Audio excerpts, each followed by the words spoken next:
How's it going, people? It's Anton Jackson. I just finished watching Season 3, Episode 4 of Better Call Saul. Wow, this was an amazing episode. I really enjoyed this one. I cannot wait to review and talk about it. This opening scene might as well have been directly out of Breaking Bad. When we first see the underwater shot, I was kind of wondering what was going on and what the reveal was going to be. But when I finally saw Don Eladio, I almost lost my mind. I thought this was amazing to see these characters revived and to see this flashback in Better Call Saul. This is a great introduction scene to see the revival of Don Eladio as well as Juan Bolsa, who was also killed in the Breaking Bad universe. And it was really cool to see the cartel back at work after seeing them all murdered by Gus in Breaking Bad. So in the grand scheme of the Breaking Bad and Better Call Saul timeline, this scene most likely took place after Hector kills Gus's business partner, Max. And we can probably see that this is the case because Gus is in the full swing of the meth distribution empire with the cartel. And before, when we initially meet Gus and his partner Max, they seem to be going out on their own, and they're kind of called to the cartel compound to explain their business and to pay tribute to Don Eladio. We also see the revival of a dead Better Call Saul character. We now know the name of the delivery driver is Jimenez. And I think the directors and the writers put him in this scene because we needed to know exactly when this scene took place, because I wasn't initially sure. I was wondering if this scene was taking place at the same time in the present day of the Better Call Saul universe, but we now know, since Jimenez is in the scene, this scene most likely took place possibly a few years preceding where we initially are in Better Call Saul. I think the most telling line of dialogue in this scene is when Juan Bolsa gives Don Eladio the Los Pollos Hermanos t-shirt, and Don Eladio jokingly says Los Pollos Hermanos, kind of referring to the partnership between Max and Gus, and Hector Salamanca kind of comically and rudely states back more like butt brothers, as the translation indicated. And I think this is a very subtle indication and notion that there was most likely a romantic relationship involving Gus and Max in addition to their business relationship. And I've heard rumblings of this from the writers as well, that it was most likely assumed that Gus was in fact a homosexual. And I think this was just some dialogue that the writers threw in to kind of further cement that theory, that this relationship Gus had with Max extended past solely just the business relationship. So after the cold opening, the story picks up back in modern times. I thought this was a really intense scene when Hector and his henchmen, including Nacho, who we haven't seen this whole season, so I guess it was nice to finally see him in only one scene in the entire season so far.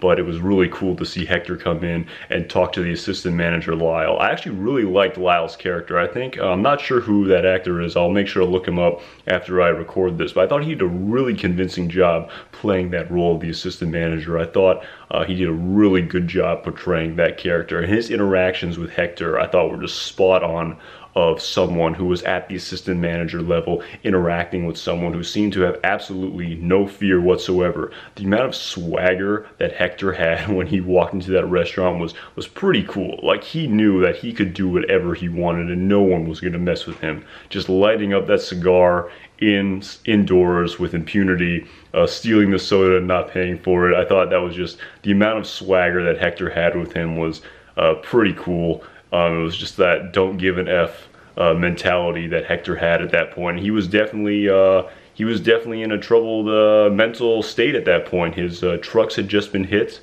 by Mike, and his distribution had been greatly disrupted. And I don't think he suspects Gus of the sabotage on his behalf, but he's definitely using his position and his authority he feels he has over Gus to intimidate Gus into helping him with his distribution now that his original distribution has been compromised.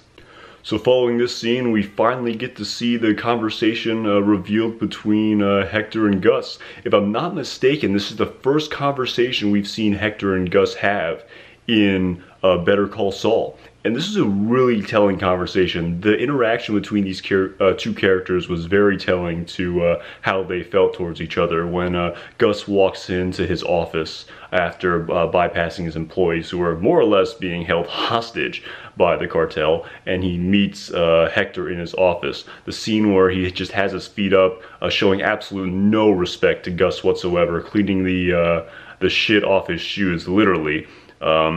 It was a pretty telling scene, and to tell you the truth, what makes the scene even more intense is their prior relationship in Breaking Bad speaks absolute volumes, because Hector absolutely shows no respect to Gus whatsoever. We have to remember, not too long ago, Hector shot Gus's presumptive lover in the face, and now Gus has to almost swallow his pride and his emotional state and do business with this man. And it's a pretty intense scene. He tries to talk sense into Hector, but Hector definitely shows absolutely no respect to Gus whatsoever. And after the scene, when we see Gus cleaning up the restaurant by himself, and we see that very subtle smirk on his face, we definitely realize that this long plan, which he enlisted Mike's help with, definitely is working out in his benefit.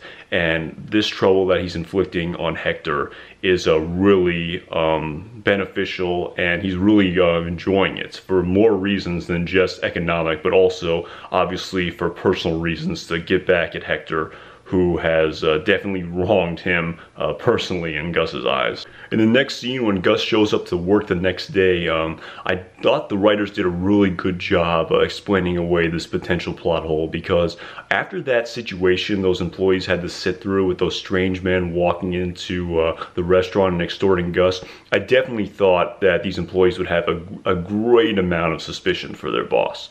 And I thought that they did a really good job explaining away their suspicion. And Gus does an absolutely great job of doing this. He's a great speaker, and he's very convincing to these people. He hides in plain sight. Gus is more or less able to dismiss any suspicion that his employees have of this encounter, and he does so through his charm and his wit and his gift as an orator. He does a really good job in this scene, and I thought this was definitely a much needed scene. And if it wasn't in the episode, I think it would have been a definite plot hole, which I'm glad the writers managed to deal with. So the entire first half of this episode is completely devoted to the Gustavo Fring, Mike Ehrmantraut plotline. We don't even see Jimmy and Kim and the law side of Better Call Saul until about half hour inside this episode. The scene opens with Kim doing her well-known cold calling. Reminded me of season 2 when Kim did a lot of cold calling to get the business from Mesa Verde to get herself out of Dodge when she was in doc review after Jimmy aired the commercial. I think what's really important about this scene, about Kim tricking the door company which Chuck called to repair his door, is that we're really starting to see Kim's moral fiber change, in my opinion.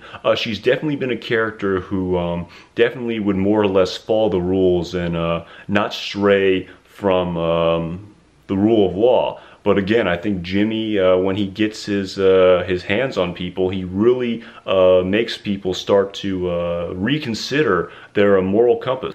So yeah, this scene where Mike goes to repair Chuck's door, this is when the first mystery of the episode ensues. I'm not really sure what the motive was for Jimmy and Kim to get all those pictures taken inside Chuck's house, but it'll be interesting to see how this plot develops moving forward in this season. In this episode as well, I think Mike takes some serious steps forward in his personality changing and the realization to what his life is becoming in this scene. The times he's colluded with Jimmy, a couple times that come to mind are of course the Kettlemans, when he, you know, their actions end up leading to the Kettlemans going to jail, as well as Jimmy being indirectly involved with his scheme involving Tuco. So I think Mike's really starting to realize the the effects of his actions, and I really think he's starting to realize that his life is changing, and he's starting to go down a rabbit hole. And I think he's intrigued by it. I don't think he's afraid of it, but I definitely think he's aware of it. I definitely think this is a big step for him when he really starts to work with Gus, and he really starts to make this his, and consider this as being his full line of employment. I don't think he's turned off by it. I don't even think he questions it morally. I think this is just a big point in his life, and I think this is a point in his life for a lot of introspection and reflection. So yeah, I think it's really interesting to see Mike's character really start to take that next step into when we meet Mike in Breaking Bad. Because again, this was a character that was originally hesitant to kill the driver of the truck, Jimenez or Tuco. But when we see him in Breaking Bad, he kills the cartel henchman with impunity at the chemical factory, which Chow works at. So it's I think we're really starting to see Mike take that leap from the Mike in Better Call Saul to the Mike we know in Breaking Bad. The end of this episode concludes with Jimmy and Kim's and Chuck's plotline.